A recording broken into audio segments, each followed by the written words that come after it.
and salutations, everyone. Welcome to the Mel Blackwell Experience on this July 20th, the year of our Lord 2025. Back with you after a little break. I appreciate all of the taps on the shoulder to say, hey, dude, looking for the next podcast episode. So here it is, baby. I want to jump right in today with one of my favorites, Jordan Peterson. And how would you summarize why men are in crisis now? I think it's because in a deep level, the West has lost faith in the idea of masculinity. Now, that's no different than the death of God. It's the same thing. And Nietzsche knew what the consequence of that would be. I mean, that's most of what he wrote about, you know, and so you'd say, well, the divine symbol of masculinity has been obliterated. Well, so then what do you expect? What's going to happen? That means masculinity is going to become weak. And especially if the symbol is also denigrated, right? Which it definitely is. So what that means is that the ideal that man could aspire to is denigrated. And, well, then with your ideal in tatters, you're weak. That's definitional. So I think the reason that men have been responding positively to my thinking, let's say, is that I don't buy any of that. I like the masculine spirit. It's necessary, and it's not fundamentally carnage and pillaging. It's not fundamentally rape culture. You know, it's not fundamentally world destroying. And all of those things all of those aspersions have been cast upon it. That's partly the guilt of Western society for technological progress, even. And those are reasonable challenges to be set before men. But they're not reasonable accusations to swallow without criticism. What is a masculinity we can aspire to? Well, it's responsibility, fundamentally. And it's to put it symbolically, is that your responsibility is to incarnate the spirit of the Logos. That's your responsibility. That's your role in life. And that is independent to some degree in whether or not you accept the idea of a transcendent and eternal reality. Now, I'm not making a case for that or against that. Those things are beyond human understanding. But we know what happens if people act poorly, if men act badly. We know what happens. We know that the world turns into something that's so close to hell that the difference is trivial. We know that. That's the story of the 20th century. So we should learn that lesson. And what that lesson is pick up the world on your shoulders and walk forward. Pick up the world with all of its trouble, with all of its suffering, with all of its evil, and move forward with it. And in bearing that burden, learn that you're the sort of creature that can bear that burden and therefore deserving of respect. That's identification with the Logos. And I've never encountered an idea that's better than that. Because it's so not naive. It's the opposite of naive. It's like there's terrible evil and there's terrible suffering. It's bottomless. But the human spirit is capable of voluntarily taking that on as a challenge. Well, it's worth a try. And that's where we get meaning. Yes, exactly. That's the positive meaning. That's the positive meaning. That's the world-affirming meaning, you know, and that's self-esteem, let's say, you know, which is very poorly characterized. It's very shallowly characterized because it usually doesn't involve any sense of responsibility. But, you know, it's obvious. It's obvious in some ways. If you look at the people that other people spontaneously respect, unless they've become unbelievably cynical, it's the people who adopt responsibility and deal with it competently. So it's not a mystery that would be what you could aspire to. Now, it gets undermined if you feel that force of responsibility is the raping and pillaging patriarchal culture that's despoiling the natural environment and that's equivalent to a cancer. Well, no. I don't buy that. Well, for those of you that don't follow Jordan Peterson, I recommend you do. Brilliant guy. It's been awesome to watch his journey.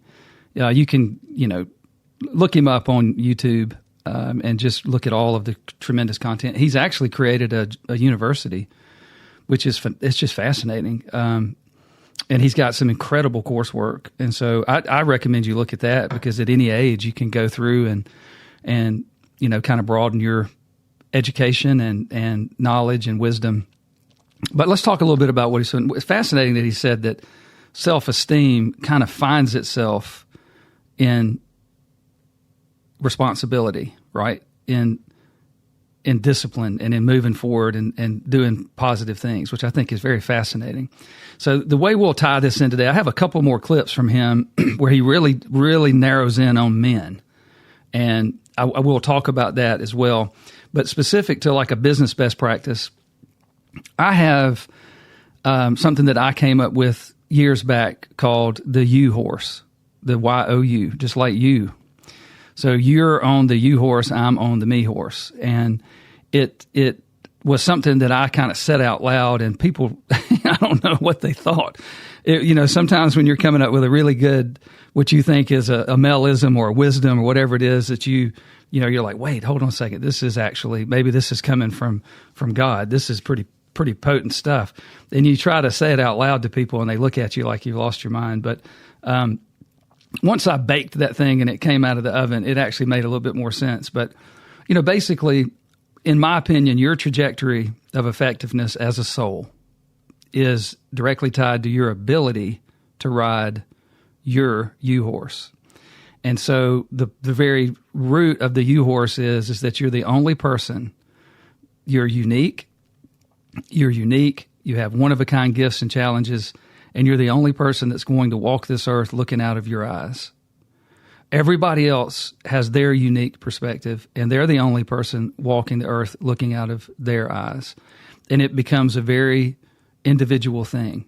And in that sense, you're born alone and you die alone. You meet your maker alone. You don't go with a group of people that vouch for you. You die, you go to the judgment.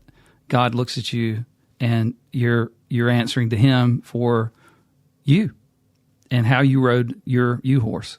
And so it's very fascinating. And in business, obviously it was a lot easier back in the day. We would pray during meetings and everyone, we didn't alienate people, because look, there's folks that just don't believe the same as us, and that as long as they're not a full vilified scorpion or cobra, that's not a requisite in business, right? It's freedom of speech, freedom of beliefs, everything. But in the day, we would pray. We would imagine when we were in school and we salute the flag, and I pledge allegiance to the flag, and we sing "God Bless America," and we see our grandparents tear up at a ball game because they're older and they know what those words mean. And so the U horse is important in business as a best practice for this reason. Speaking specifically to those of us that are leaders, is it gets lonely. There's a lot of pressure. There's a lot of you have to come up with the answer even if you don't know it, because business isn't a classroom. You don't get to sit around and figure it out and write up paper and get it graded. By the time all that happens, there's been a war. There's a winner and a loser. And so in business, many times we go in with our best laid plans. We've got our annual plan. We've broken it down into quarterly plan. We've divided it out. We've pushed it down into the business. If you're like me, we leverage EOS every way that we can. We're meeting same time, same day. We're utilizing IDS, which is identify, discuss, solve. We're doing all the things we talked about. We're creating the frog pond. We see ourselves. My number one role is to make sure I cast all the right people in the right seats and the right structure. And then you have to create the vision and the drumbeat of the business and how you want to do it. And you kind of get that heartbeat out there that says, let's all do our best work together. Last 10 versions of my podcast. But at some point, the rubber meets the road and you've got to run the business. And at the top, it gets very stressful because sometimes there are several things that can happen. When you're riding your U-horse as a business leader, there are several different ways stress can get you. One is you don't know what to do. You're the one that has to make the decision. Nobody's going to make it for you. You can't get a consensus. There's enough good ideas that confuse you, and you have to pull that trigger. And that's when you have to step up into the role and make the decision. And I use the matter of fast fail, fast fix. As long as you're not making decisions and ignoring what the intel coming to you post decision, you can make an adjustment. So I see business as like lots of little connect the dot steps. A lot of folks be like, well, how do you know that that's the right thing to do? And sometimes the answer is, well, I know that's the right direction and we're about to hammer down, baby. Because sitting still is dying, right? And so, in my opinion, you have to move a direction because sitting still is a decision to sit still, and nothing sits still. The battle is ongoing always. And so, in that connect the dot method of running a business, you only have to make it to the next dot before you make an adjustment. So, if you meant to go the correct direction and realize, oh man, this was a horrible idea, well, then by the next day, correct course and own it. And tell people, hey, I don't think that was a good good decision. Let's adjust. But number one is the loneliness, the kind of the weight, the stress, the tension, the overwhelming anxiety that can come from being responsible for leading people. And the buck stops here. You take ownership. All that stuff sounds good, but when you're in that seat, it's complicated. So the first issue is, hey man, I may not know the right course. So in that scenario, my advice is, you pick the right direction and you hammer down. You go bold and you go that direction, and every day you adjust course. And so even if you have a hard, correct path that you were right the whole way, it's still going to look like a zigzag line because you have to adjust every day, every week, every quarter. And your best intentions are being met with headwinds. They're being met with competition. They're being met with, somebody on your team leaves that was vital. And so that's the second thing that can happen to one when they're running a business that creates a lot of stress and anxiety is you lose leverage. So the first one was, I'm not sure what to do. The second one is, okay, I have a good idea what to do, but now I've lost some leverage. The people upon which I rely are not doing what they're supposed to. Their work is flowing up and I can't handle it. That is exceedingly stressful. Look, if times are good and you're on peaceful seas, you can go all through the ship, coach and teach. But if you're in battle and it's tough and it's rough and you have prepared for this moment and you get out there, you call the play and you realize, oh man, my number one lieutenant in this area of the business has fallen down on me. You don't have a choice but to pick that ball up. Because I've said this many times that business is a lot like hilltops. The time to make changes is on the hilltop when you camp and you can take a breath and you can assess and do a postmortem on what's just occurred down in the valley of the fight. And so there are logical times in your business where you can stop and make a change and adjust and potentially reshuffle people. But once you head down that hill and you're in the middle of the thicket, you kind of need everybody to do what you cast them to do in the moment. And if you can survive with them, do until you get up to a safer place, and then you can shuffle your deck. But that can be very stressful for a leader when he or she is looking out at their direct reports or somebody very vital. Maybe you started up a new market in a different country, and that has just gone sideways, and you realize, wow, or one of my direct reports is going to have to go down there now and do somebody else's job. And every time somebody under you steps down to do their job rolls up. So then, let's just say Bob has to go to South Africa to deal with what Jill was doing. So then whoever Bob reports to is going to have to step in and do what Bob was doing, and it just dominoes up. Well, then who that person reports to, I'm going to have to do his job. And here's the sad part. There's nobody to do the top guy's job but him or her. that can create tremendous stress for a business leader, and so this can apply outside of business to your home. This can apply into your family through a crisis of, sick family members, parents, children, relatives. So the stress that you feel many times would come from, I do not know what to do, but I have to make a decision. And you're bold enough to do it. And you have to, because doing nothing is a decision. And a lot of times a really dumb one. Having said that, there's people that work with me. They're like, hey, Mel, I've heard you say the opposite. It's true. There are times that in a leadership position, somebody brings me something that's, hair on fire. This is really big. And I listen to them and I do absolutely nothing. And it stuns them. They're just like, I thought you would have, taken action or reacted. And I'm like, no, I'm good, because I chose to do nothing because I thought it was the wisest decision.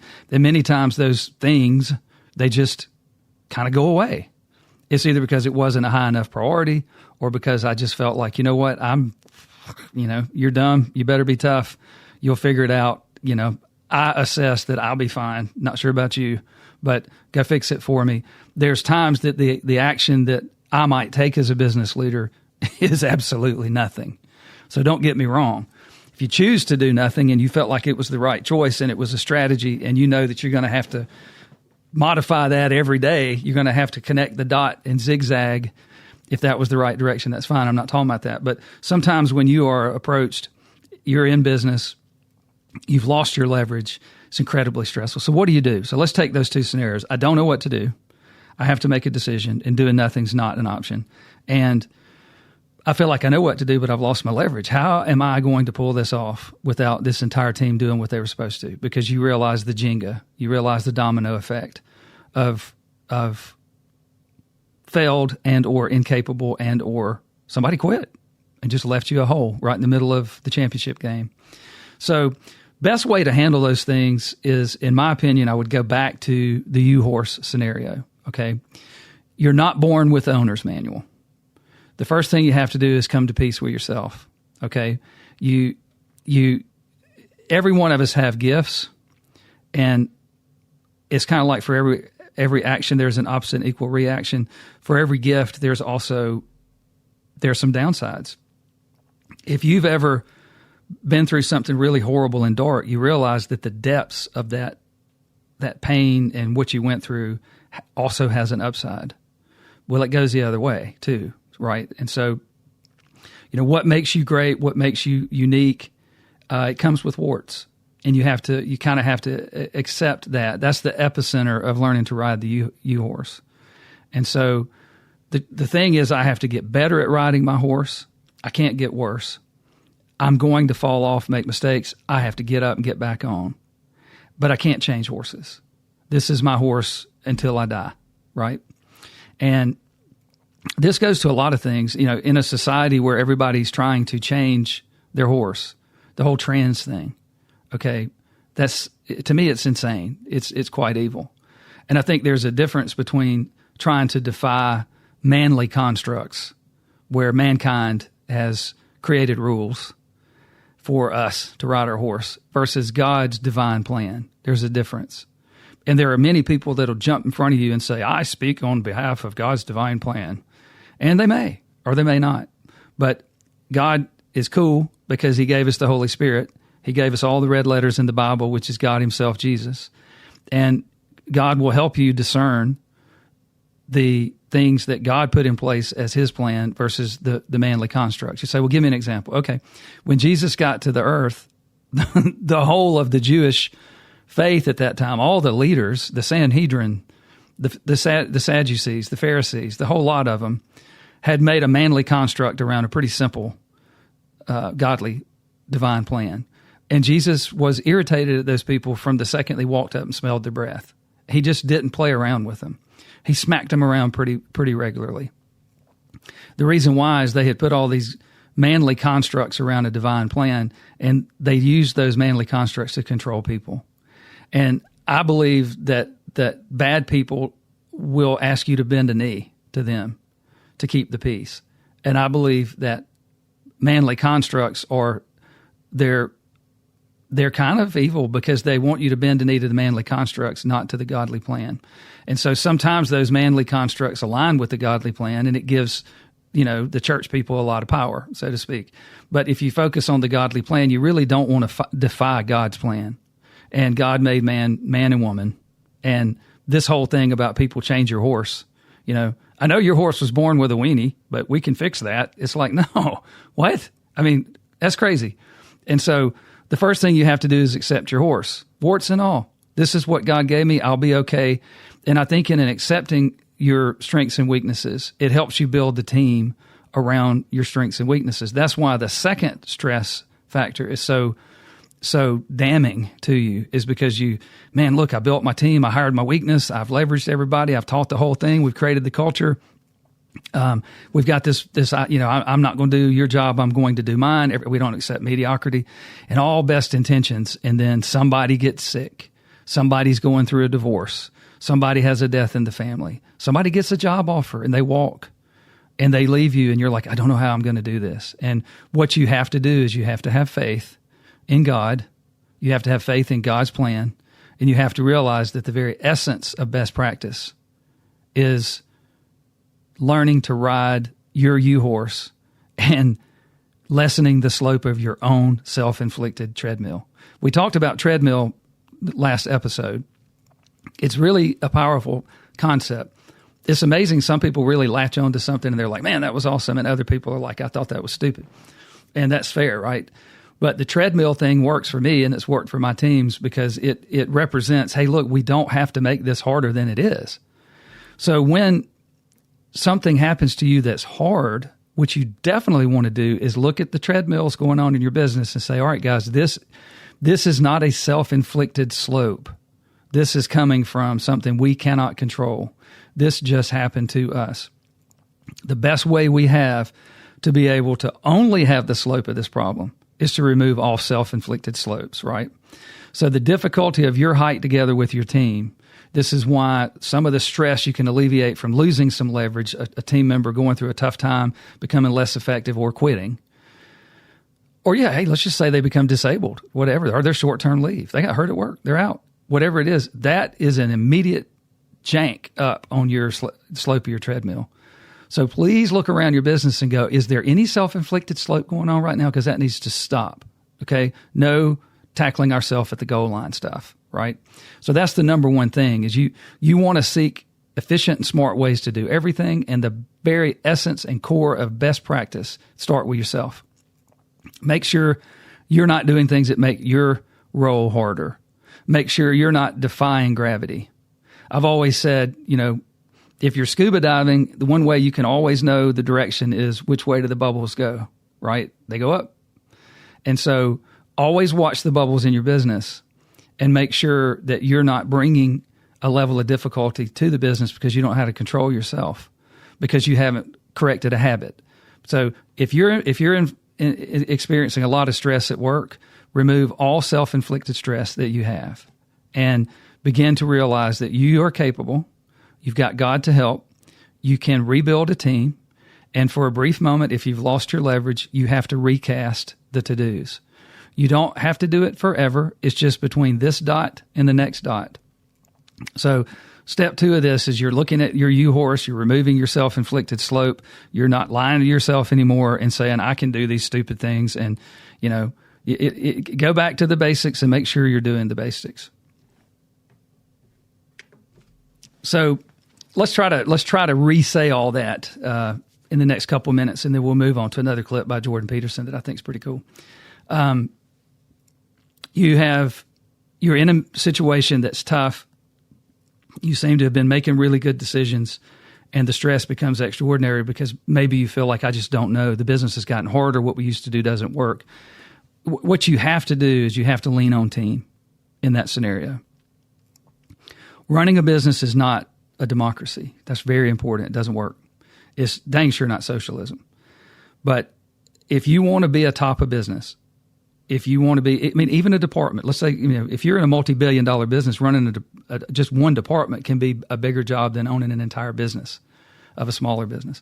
So let's just call it leadership. You're in a leadership role. You know, you've got when left in charge, take charge. That was rule number 6, Mark Roth. Mel Blackwell, when left in charge, take charge. Yes, sir. What does that mean? Well, when left in charge, take charge. There's nobody else. You do it. Don't call me to ask me for help to do what you know how to do. Do it. Make decisions, fast adjust. You'll be all right. Part of that is make sure you're leaning on your team. And if you can't lean, if you say, well, I can't lean on my team, they can't help me. Uh-oh. You've done something and you need to recognize it. Once again, this is you riding the U-horse. You don't want to ignore if you've done something that has increased the slope of your treadmill more than you can handle. Hiring out of pity is the dumbest thing you can do in business. Okay? If you just happen to have a job that you can give somebody where they can't hurt you, fine, but it can't be the leadership table. It can't be somebody that you're going to rely upon, because the headwinds in the business, they do come. It can be when you do a SWOT analysis, for instance, it can be all kind of different threats, things that you have absolutely no control over. So you build your business to be able to handle the worst weather you can imagine. And that means you have to be fundamentally best practice on hiring, putting people in the right seats. So number one, if you feel alone in making a tough decision and you're sitting around the table with your leadership team and you realize, I don't have the strength here to even help me do this, you have got to back up and realize your leadership team is not strong enough to handle the ship in these waters. And honestly, I feel bad for you if you figure it out in the waters, because you're in the waters for a while. So what you can do is you can seek input, you can ask people to think, you can IDS it, identify and discuss and solve very specific identify the root issues of the highest priorities, and try to see if you can't put a different thought on it. Say, what can we do? You do the what, you do the how, you do the when, in that order. And so you say, okay, I'm going to have to make a decision. So you make a decision and you pray and you trust yourself and you go. If you lose leverage, then what you have to do then is turn back to hopefully what's left is a strong team, and you redivide those duties. All right, so Bob has left. He was our VP of sales. This is going to be very tough. What do we do in the heat of a battle? Remember, you're not on a hilltop camped out, smoking a cigar, reflecting and forward and backward. You're down in the valley. Bullets are flying. There's life and death going on. You don't have time to go have a 3-day, meeting off site. You have to make a fast triage. Kaboom! We got to do this. Okay, so you have to go through structure first, people second. What do we do structurally to fix the fact that Bob has left as VP of sales? Okay, do we need the role? Can we collapse it into a different one? Can our VP of operations handle that? And you don't want to compromise. You don't like mediocrity, all these different things. It's very tough.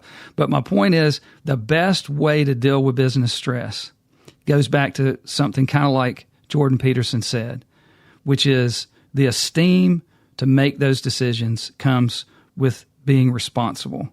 From the responsibility comes a good decision, maybe amidst 3 bad ones, but one really good one. And you build the esteem. You don't lose faith in your U-horse. You remove your self-imposed slope, and you try your best to live to play another day, and you make adjustments as you go. So very deep subject. I mean, this is something that I've had so many deep valley experiences where things go wrong. We talked about Nick Saban and how incredible he was with his winning record. Almost every year he lost his leverage, but he knew it was coming. So he built layers of leverage, and he had contacts out there so that when, Sartain or whoever it is, or whether it's, any of his super uber talented coaches that left to go, Kirby Smart, he was prepared, he was ahead of the game, and he was making those adjustments, and it was incredible. He was able to continue. But I guarantee you that he had a system, and his system was intended to keep that slope of the self-inflicted treadmill low, so that when those battles come and it janks your treadmill up, at least you're not fighting yourself.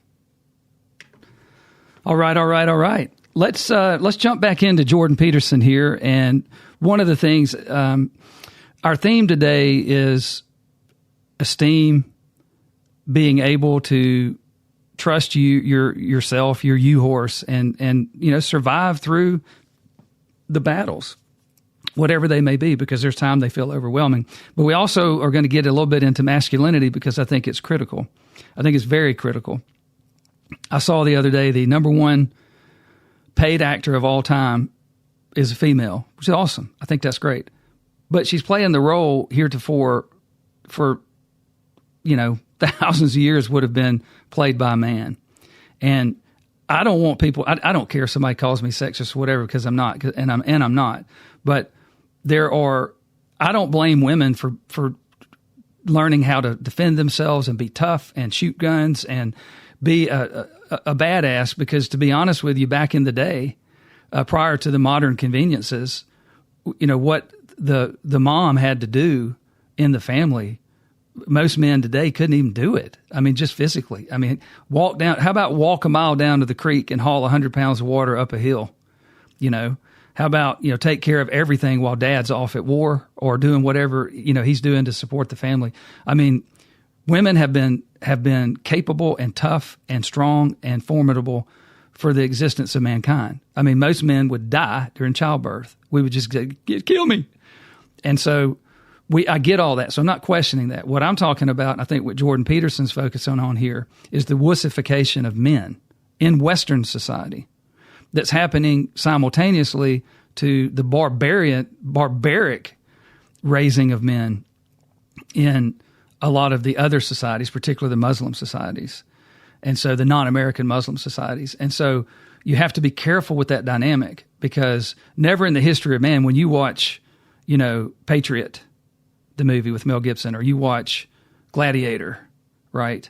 Or you watch any of those movies, Civil War, not the new one, just Civil War movies from way back, you realize, okay, that the men had a responsibility to protect their homeland, their personal property, their wife, their kids, their elderly parents, and the men stepped up into that role. And it doesn't mean that the women didn't go right there and do what they were having to do. It doesn't mean that the kids didn't. It doesn't mean that old crusty granddaddy didn't do what he was supposed to do. It just means that the men had a role and they had to take it. And this is a theme that you're going to hear from Jordan Peterson. But check this out with him, because I do think he makes a fantastic point here.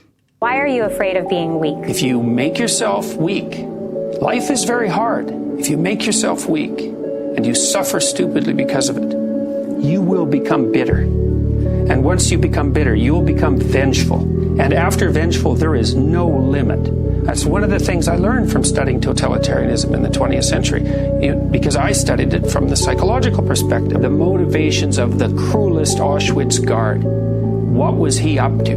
Or the person who went and shot up the elementary school in Connecticut. What was he up to exactly? Just exactly where did he dwell and why? It's like, well, weakness made him suffer stupidly, and that made him cruel, and that was just the beginning. All right. What you think about that?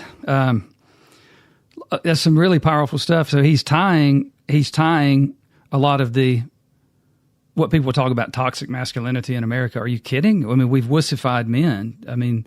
But he's talking about studying totalitarian regimes and seeing that the cruelty that comes out of those regimes is weak men. It's not strength, it's weakness. But there are entire societies that are breeding men to rape and pillage. I don't know if you guys saw the story in the UK where it was a migrant, right? It was an illegal immigrant who went into that country and brutally raped a young girl, underage girl. And the judge let him go on the premise that he didn't understand our society and he didn't know that rape was wrong. All right. What in the absolute squirrel hell? And so this is happening in Western society where we're saying things like, we need to be, superior. We've advanced and evolved, and, we just don't really need, men don't have to fight wars anymore. They should be, kinder and gentler. And it's like, no, if you wussify a man, there's something deep inside of him that it just wants to break out, and it creates tension, and it's not good. So check this out. This is another one from Jordan Peterson.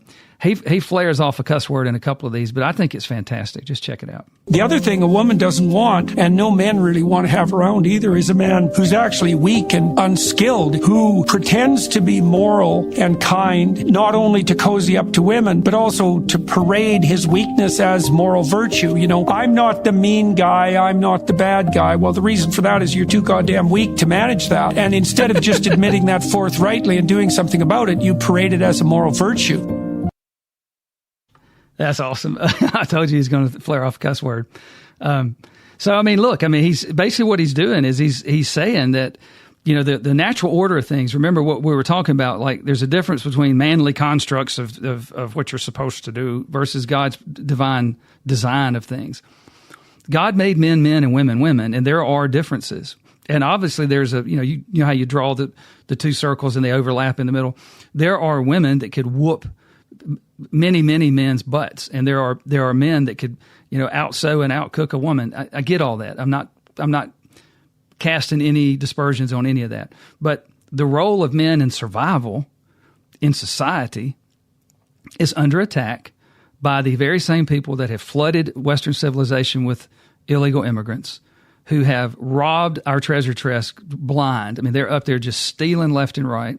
And now you see all this with what's going on with, did one presidential administration create treason against another administration? And without going into the details of that today, did it happen? Because if it did, you know, then there is a certain response that has to happen, kind of like a manly response for how men and women should feel about something like that happening in their country. Do people cheat in elections? Do we have tens of thousands of militant, aged people that intend to do harm here, as you can see happening here already, but also happening in other countries?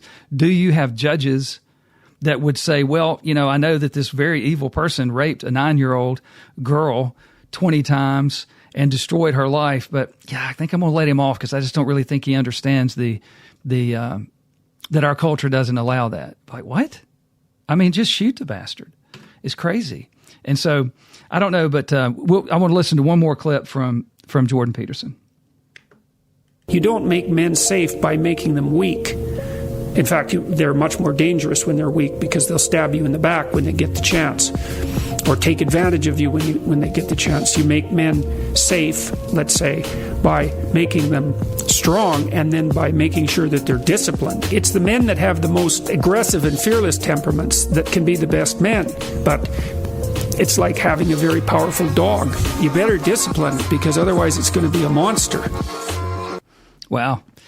Listen, I agree with him, right? I mean, this is a very studied man. I think he's not just saying these things out of opinion.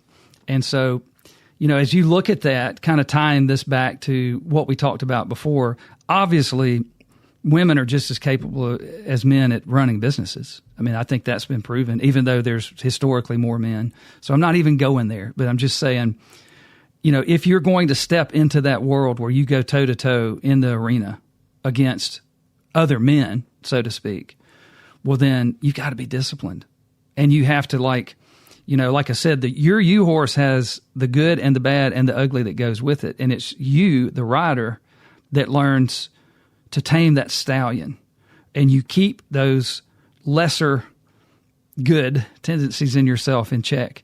And you water and fertilize the good. And you pray and you ask for the Holy Spirit to transform you into that person that God made you to be. So, you know, we've all got that negative in us. And so there's the old saying, it's which wolf do you feed, right?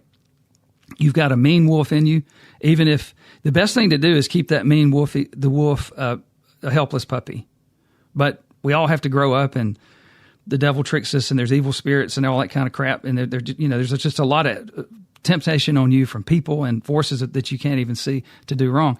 But if you ever do let that mean wolf, that bad wolf, that evil wolf get strong, well, you got to weaken him. You know, you got to start starving him. And have you ever had a song in your head and you can't get it out of your head? And I told my kids this when they were little, because they would be like, Dad, I can't get the song in my head. I said, you know how to get that song out of your head? How, Dad? Think of a different song. It's true. It works.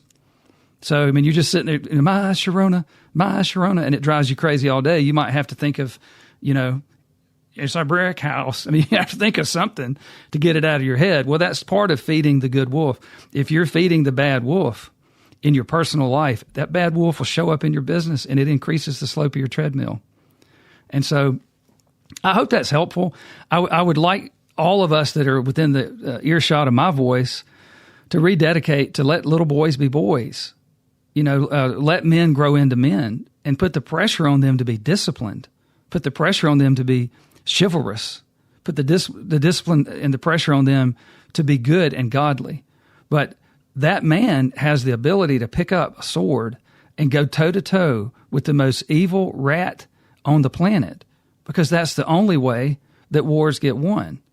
And so America has got to go back to letting men be men. If women want to live in that world and want to go toe-to-toe and can be formidable, I have no problem with that. But it's disgusting for men to abandon women, to have to go fight the forces of other countries and other continents who are raising their men to be fearless, evil, sword-wielding rapists, pillagers, drug dealers, and our men are playing video games. They're trying to figure out their pronouns. They're trying to figure out were they a girl or a boy. They're trying to get women to like them for doing women work. I read a study the other day that a man, out of kindness and chivalry, can say, I'm going to do what my wife does for her. I'll clean the house. I'll do this. I'll do that. I'll cook all this. And I read that those are very much appreciated, but they don't move the needle the same as when a man does what a man's supposed to do. A man can't completely gain the favor of a woman by doing woman's work. He's got to do man's work. And as a society, I would like to see a downright loud drumbeat to let's get back to letting men go. And that brings me to a story that Mike Rowe had that I believe, a lot of the trades out there were men. This is what men did, and we took it away from them. We demasculated men and said, hey, I'm sorry, but, welders are turds. You got dirt on your fingernails. You're not a good guy. You need a code. But check this story out. I think this is pretty cool. For President Trump, too. If he reshores and we reindustrialize, you're talking about 2 or 3 million jobs in manufacturing that currently don't exist. You probably have the numbers better than me, sir, but I think in 5 million. 5 million. Okay, well, open jobs in manufacturing right now. We've got to train them. We have to train. That is fundamental. Every community college. Yep. Right? We've got to bring it back to high schools. Yep. Right? They've got to train. They've got to teach. They've got to show people that a great technician's job starts at $75,000, ends at $200,000. That's right. You don't need to go to college. You're working in the coolest factory in the world. HVAC is not fixing your air conditioning. It's a closed-loop system on the coolest technology system you've ever seen in your life. Amen. And the people who work in these factories. He gets it. He absolutely gets it. Look, it's only a matter of national security, right? And I would say, you mentioned, I read 70, then I heard 90 billion. It's going to be 100 billion by the end of the day. A lot of money is going to come flying into this state. What I would propose, with all humility, is that somebody somewhere carve just a little sliver out of that, a fraction of a percent, and allocate it for better storytelling. Our country needs a national resource. Pennsylvania can lead this charge, where any parent, any guidance counselor, any kid who is curious enough to explore the opportunities we're talking about can go to a destination and see people who look like them and talk like them and remind them of them prospering as a result of mastering a skill that's in demand. If we just dismiss that as PR, then we're just going to keep pushing the same rock up the same hill. I'm just here to say, it doesn't take a ton, but it takes some, because a pretty good communicator's coming here this afternoon, I think, who understands the importance of getting the story right. Yeah. Wow. Point being, there are literally millions of open jobs for welders, fabricators, even the trades, the plumbing, the electricians. And obviously, women can do those roles. But our workforce, you have millions of men that have just checked out of the workforce. They're no longer trying to get a job. They become dead weight on the society. And that's just horrible. That can't occur, right? So like we talked about with just the demasculating of men, I believe this is. You remember a few episodes back. I encourage you to go listen. I think it was episode 3. I can't remember, but I had some clips from Mark Driscoll, great preacher out in Phoenix, Arizona, and he was talking about same days, old demons. And I bought his book and read it. New Days, Old Demons, and it's only, let's see here, I got it here. It's only about 100 pages long, and it's just fascinating. We're not dealing with anything new. It's fascinating to me that the devil, he gets a whole new generation. Let's say everybody lives 100 years. Well, by the time you're 80 or 90, he's about done with you. And he just goes after the whole new batch of babies. And you notice how evil has gone from, maybe high school, and now it went into junior high and down into, it's in the freaking nursery now. I mean, you have churches that have gone stark raving mad on what God says about men and women and marriage, and it's just gone crazy. And the downfall of that is this: you have an attack on Western civilization, which heretofore is Judeo-Christian, right? And this attack is, you say, well, remember Paul Harvey talking about, if I were the devil, the devil has done all these things and they work, but one of the ways he can do it is just destroy the family, get men to quit being men. Get women to start trying to replace men. Get kids to just completely just go off the track. I mean, if you tell one generation something's not bad, that's one thing. But by 2 generations later, they don't even know it was ever bad.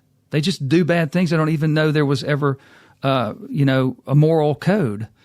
And so I will say this as we look at the rebuilding of America from a standpoint of our economy, I think most people it's going to blow their mind. God willing that things can continue to go like they're going in the world, and we can have some peacetime presidency for Trump and his administration. I believe you're going to see something miraculous happen with the reconstitution, the rebirth of the American manufacturing state, and the dignity of just good people that don't have to go in debt and spend $200,000 to make professors and universities rich. It's not the cost of the education, y'all.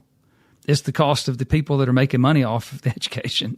So the quality of the education is arguably not nearly as good as it used to be, and it costs 10 times more.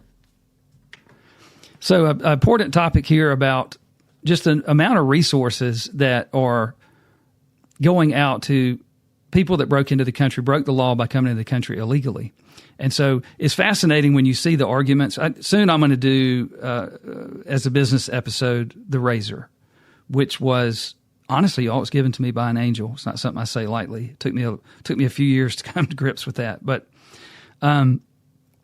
Stephen Miller is an incredibly good positioner of his thoughts, right? Like, wouldn't want to debate him unless I was really prepared, because I think he'd eat my lunch.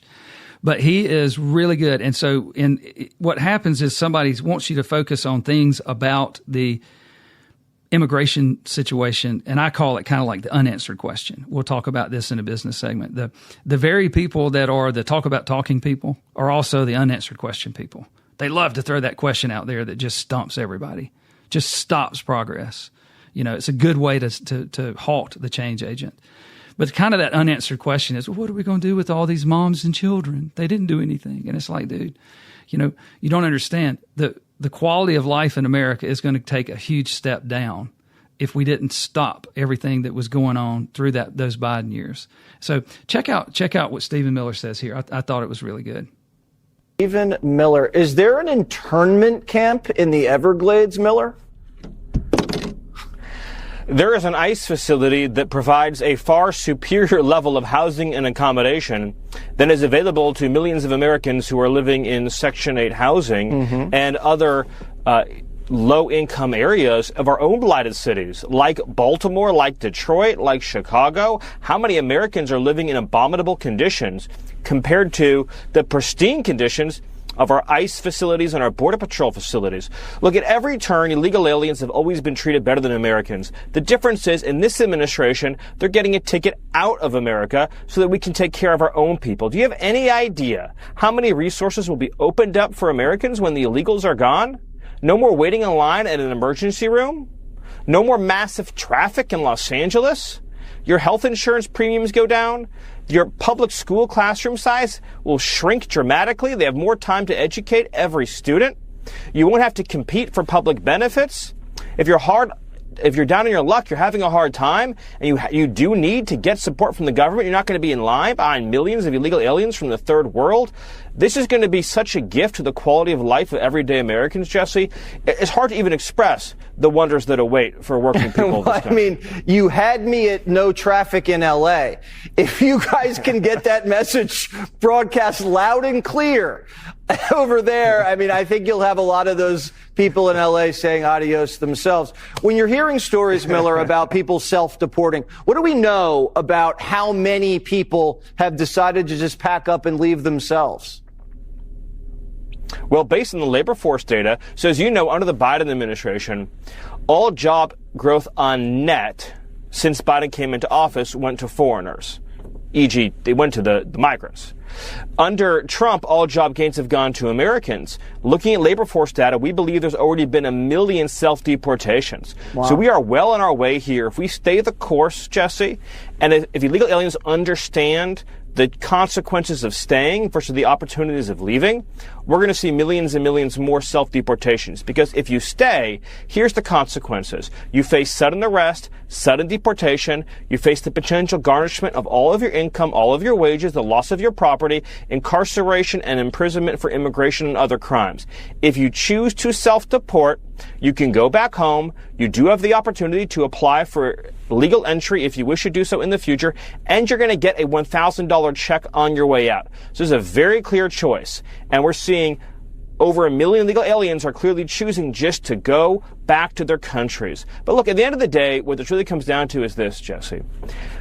Who lives in your country determines what your country is, right? Haiti doesn't work as a country. Like, it just doesn't. People have tried forever. People have spent billions of dollars trying to make Haiti work as a project. Haiti doesn't work. If you take Haiti and you move it to America, it's not going to work here. Somalia doesn't work as a country, has never worked as a country. You take Somalia out of Somalia, you put it here, it's not going to work any better. It's not about how you feel about an individual immigrant. It's about the policy at a systemic scale. If you move the third world to the first world, eventually we become the third world. And that's not good for us, and it's not good for anybody who wants to live here in the future. All right. Yeah. Oh, man. So nice to hear just rational people. What do you think? What do you think? I agree 100%.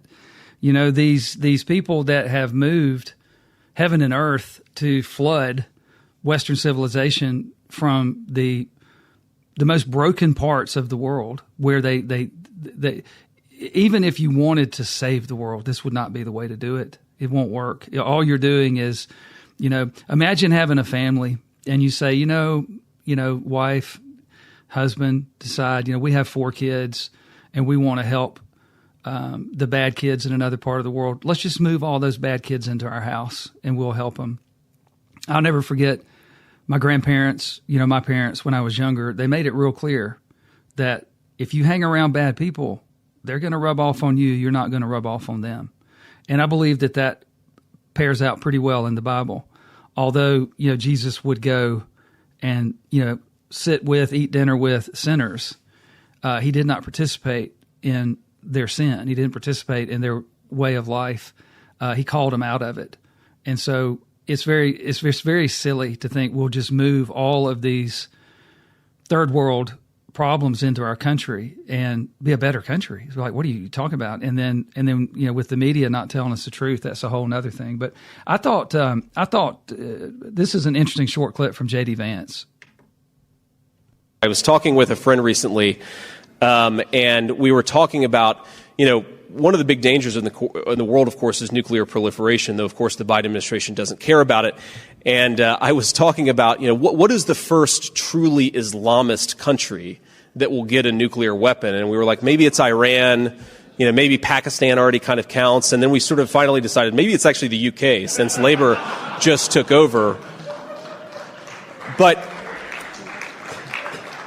I mean, he's not kidding, though. That's what I want to say is like, we're talking about Mondami or whatever his name is, running for mayor up in New York.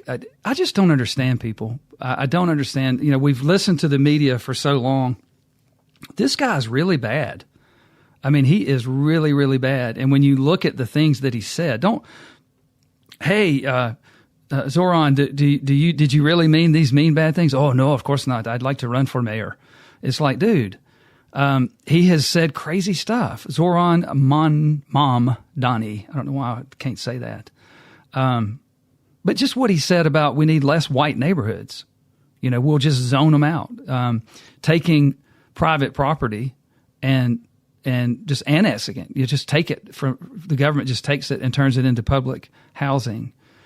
He's a communist, y'all. And so here we are, the most nuclear-powered country in the world, potentially turning over probably the greatest city in the world. Okay? Arguably, you could say, all right, well, it's top 10. New York City, where the Statue of Liberty is, it's been in the center of the American universe for all these years. And let's just make it a communist hellhole. Okay, that won't stop. You just, you know what I mean? It's like cancer. You don't do that. You don't let rats take over the entire basement of your house. They don't stop there. Next thing you know, they're all over the middle floor. Then they're upstairs. Then they're in your car. And you have to move out. And so J.D. Vance makes a good point. It's like, the UK is just really, I don't know if everybody that listens to me reads what's going on. Not what the media says, but what's really going on. Look at what's happening in the courts. Look at what's happening at the street level. Look how a mom and a dad who stand for just the basics of Judeo-Christian values are being treated by the government and the courts. Look at the two-tiered justice system where, illegal immigrants who come in with Sharia law and or just pure chaos. If somebody rapes your kid, that is, you get it. So just because they're raping their kids across the Atlantic doesn't mean that it's not evil and bad. They're going through a lot over there. And so, I won't go into Mom Donnie in detail today, but he is a racist, our God, Jesus hating. I don't care that he's Muslim, right? I don't care, but there's an element of that radical Muslim element that he's part of. And he stands against everything that is America. Why in the world would anyone want to vote him in as the mayor of New York? And remember what we talked about. Maybe it's because 4 out of 10 or 5 out of 10 of the people voting up there now weren't even born here. Could be. That's what we learned a few weeks ago. It wouldn't be a Mel Blackwell Experience episode without hearing from our good buddy Mike Benz. I really have not gotten into some of the stuff, the Jeffrey Epstein stuff. Actually, I had a couple of weeks off, and that's one of the reasons. But I have my opinions on that, and I'll be brief. They haven't changed. Either Trump is looking at the Epstein situation and realizes, all right, look, I've been a change agent and a fixer, and then even that, let's say you're running a really successful business. You hit a new bell curve moment and you have to really make some changes. So you're always a change agent in business. You can't stick with what you did. It won't get you the same results forever.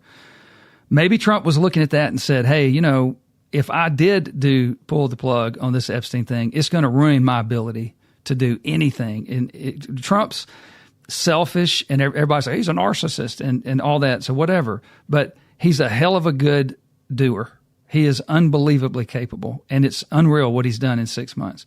And he might be looking at the Epstein thing going, yeah, I could go down very noble as having pulled the plug on the Epstein thing, but it's going to take out my whole government and take out the governments of other countries. Just saying, that could be one of Trump's thought processes. Is that right or wrong? You make the call. I'm just calling some balls and strikes. Or he's complicit in it somehow, and he's just not going to do the right thing. Okay, that's an option. Or he was baiting the Democrats to get through things he knew that we didn't, and he was going to hammer down maybe a 4D chess kind of way. So I think it's one of those three ways.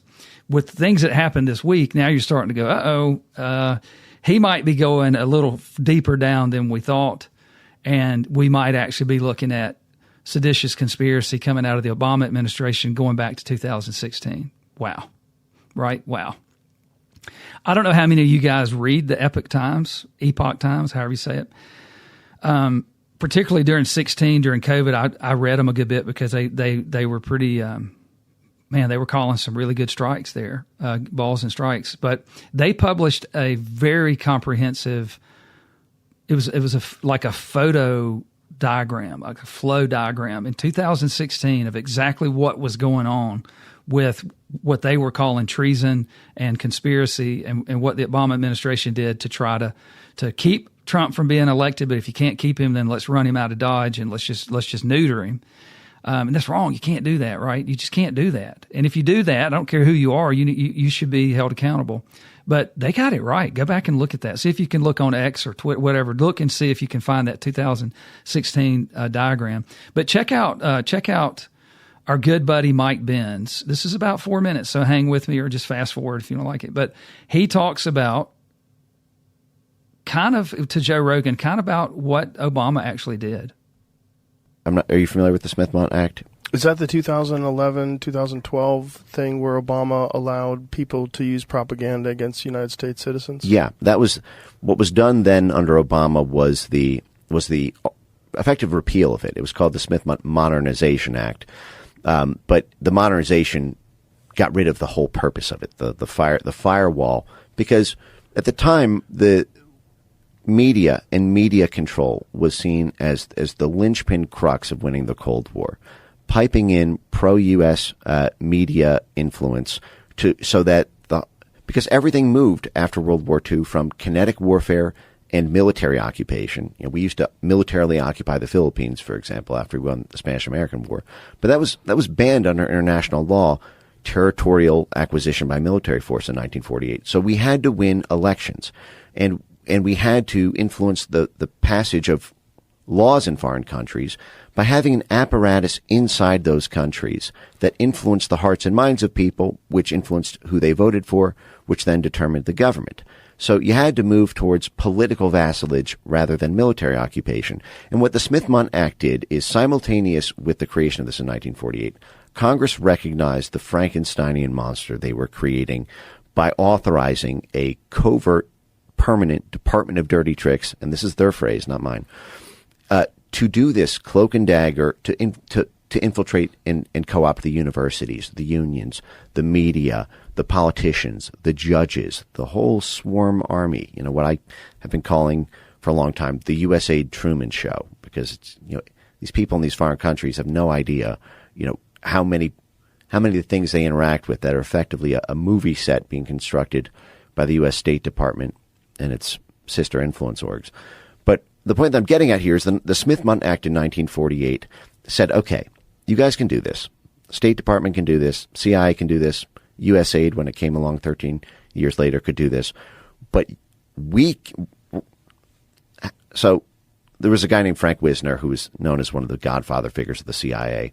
He's known for creating what was called the Wisner's Wurlitzer, which was it's like a church organ, and that he would brag that he could play the international media like a symphony to make any media narrative go viral in any country on earth, because of the suite of CIA proprietary media functions and its distribution network, especially when the U.S. had first mover advantage in radio and print. It's basically the U.S. and U.K. were the only games in town, really, in having robust radio, film, TV, and print media. So the Smith-Mundt said, okay, you can do that abroad. You can plant fake news stories in France. You can have propaganda blare into Africa or Western Europe or Central Asia, but that can't come home. You can't psyop our own people with your propaganda organ abroad. Because the whole point of authorizing this is that we get cheaper gas, we get import-export markets, we get a high standard of living, because if a foreign government doesn't want to give up its resources or allow a U.S. military base or allow joint partnerships or exports of goods or U.S. multinational corporations to operate there, then the American people suffer economically. So it was always designed to say, listen, you can do this dirty stuff abroad, but it can't come home. We have and even that protection, which lasted for 70 years, and we only lost it a decade ago.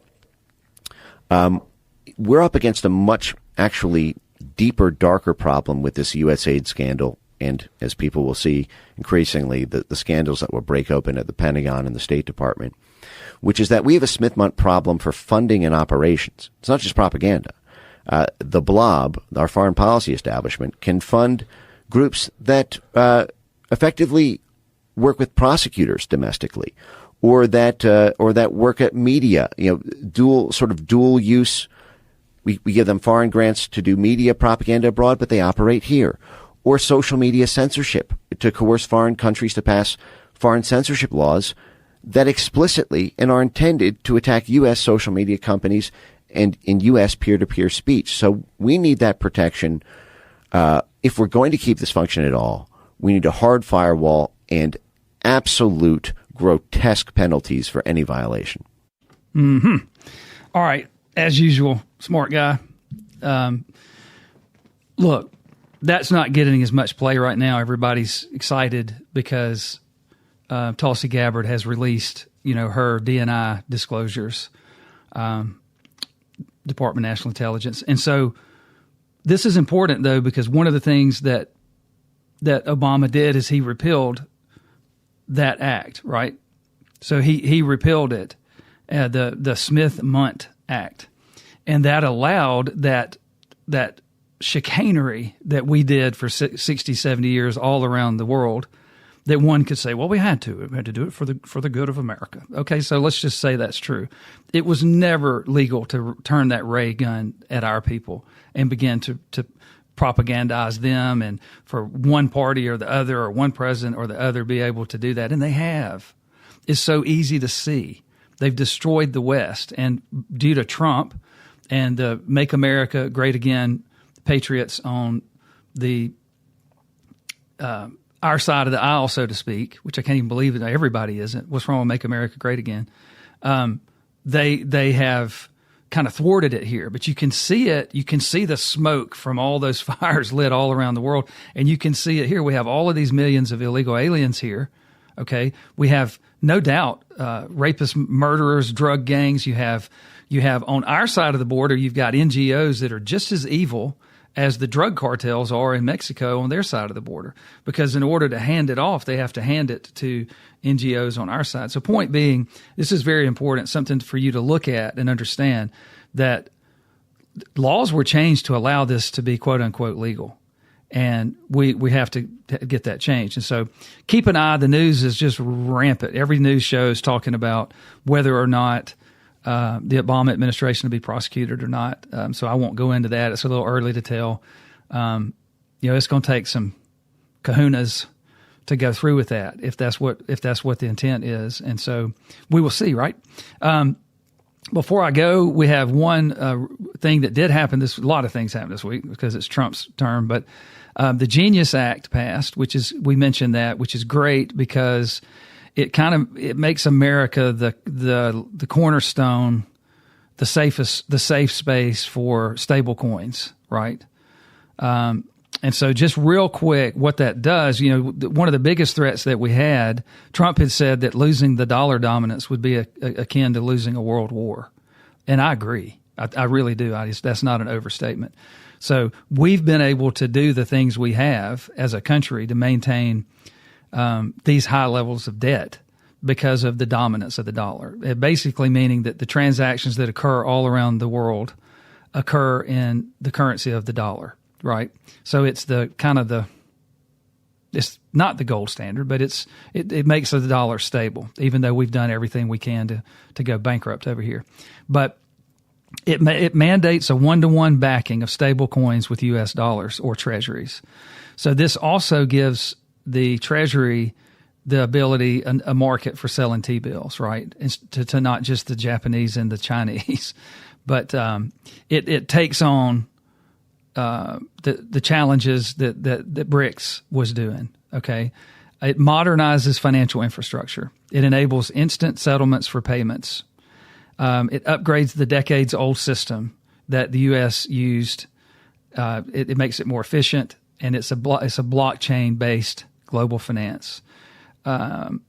Example being like clearing, financial transactions can happen in seconds instead of days now, which is pretty slick. I mean, so it's modernizing that. It boosts economic growth, regulates a $250 billion stablecoin market, projecting trillions in treasury demand and creating opportunities for banks to innovate, driving investment and job creation. So in fintech, financial tech, basically. Enhanced geopolitical leverage, uses tariffs and regulatory frameworks to deter anti-dollar policies abroad. It fosters crypto innovation and integration. The Biden administration was literally practically willing to throw in jail people to stop the crypto revolution. And this basically shifts from persecution to partnership with the crypto industry. It provides clarity, lifts markets, positions the U.S. as the hub for digital asset development. Pretty slick. And so the other thing Trump came down hard on, which is always good to see, is staying away from the central bank, centralized currency. We don't want that, right? And so he has, just that alone was a big accomplishment this week. All right. So we're getting near the end of the program. I want to take us out with Shane Gillis. I don't know if you saw him on the ESPYs, but the best on the ESPYs was Norm Macdonald. I mean, that was out of the park. But check out Shane Gillis, and then we'll roll out. Pitcher, hitter, and bookie. A bookie is what Bill Belichick reads to his girlfriend before bedtime.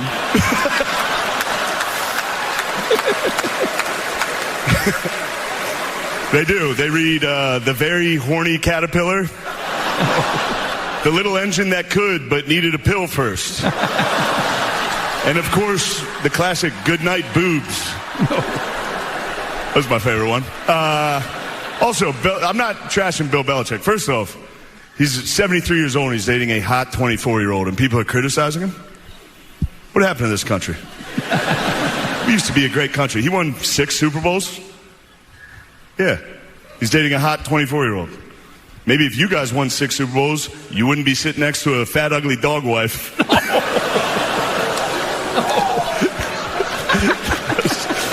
They let me do it. I don't. This is Disney. They allowed that. I'm going to tell you a story. I was at we should have taken that out. I had doubts going into that. That didn't work all week. Oh, man. If you're a comedian and you're not controversial, you're not funny. So, all right. Well, great. I hope you guys enjoyed the Mel Blackwell Experience this week. We'll be back in 1 week. And until then, cheers.